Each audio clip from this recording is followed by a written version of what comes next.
या शाळेत सर्वांना धन्यवाद देतो, आभार मानतो।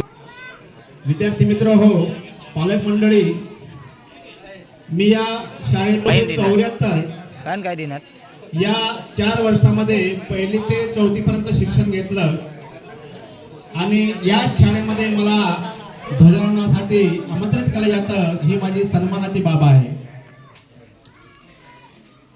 दुसरा एक विषय आपला होता की आजच आपण प्रतिज्ञा घेतलेली आहे नशा मुक्ती।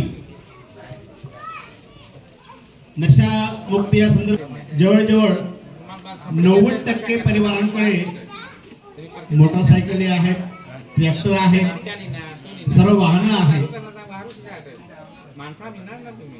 मोटरसायकली भरपूर आहेत। आपण त्या मोटरसायकलीमध्ये पेट्रोलच्या ऐवजी डिझेल किंवा रॉकेट टाकतो का?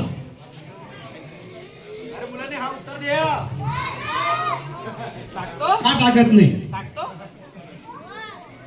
पालकांनाही माझा सवाल आहे, आपण आपल्या मोटरसायकलमध्ये रॉकेल, घासलेट, केरोसिन टाकतो का?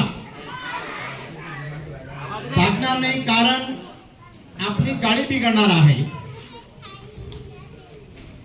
गाडीचा त्यावेळेला विचार करतो, पण आपला देह, आपलं शरीर, आपल्या काया, आपलं तन किती महत्वाचं आहे।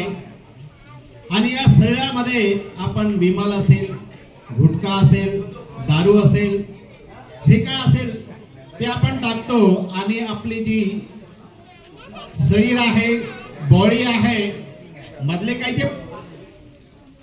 जे काही परमेश्वराने रचना केलेली आहे, त्या आतील जे काही अवयव आहे त्या अवयवांचं आपण त्या ठिकाणी नासधूस करतो। आपल्या समोर आपल्याच गावातील ज्येष्ठ मंडळी बसलेली आहेत। सन्माननीय भागवत कोकणी, सन्माननीय पुण्या कोकणी हे ज्येष्ठ नागरिक आहे आपल्या गावातले। आपल्या गावामध्ये असे ज्येष्ठ नागरिक आपण जर मोजले तर बोटावर मोजणे इतके आहे। किती? बोटावर मोजणे इतके, 10-15 असतील। मग त्यांच्यापर्यंत, त्यांच्या वयापर्यंत आज जे टिकून आहेत त्यांच्यापर्यंत आपल्याला जाता येईल का? जायचं असेल तर जे आपण तंबाखू, गुटखा, दारू, बिडी काय जे असेल त्याच्यावर आपण लगाम लावली, लगाम घातली, ब्रेक लावला, विराम दिला, आपल्यामधनं आपण त्याला वेरचे केलं तर आपलं जीवन सुकर होईल, आपलं आर्थिक बचत होईल आणि 30 पैसे आपल्या परिवारामध्ये कामाला लागतील। आपली उन्नती होईल, आपली प्रगती होईल त्याच पैशामधनं। मग आपण प्रत्येकाने जर विचार केला की मी दिवसभरामध्ये किती विमा खातो, बजेट काढा तुम्ही स्वतःच आणि तो विचार करा। म्हणून मला या ठिकाणी प्रतिज्ञा आपण घेतलेली आहे। मला आशा आहे, अपेक्षा आहे की आपण काही लोकांनी संकल्प केला असेल आणि जे विमाल काय असेल, की गुटखा असेल, काय असेल ते तुम्ही बंद करणार आहे असं मी या ठिकाणी आशा बाळगतो।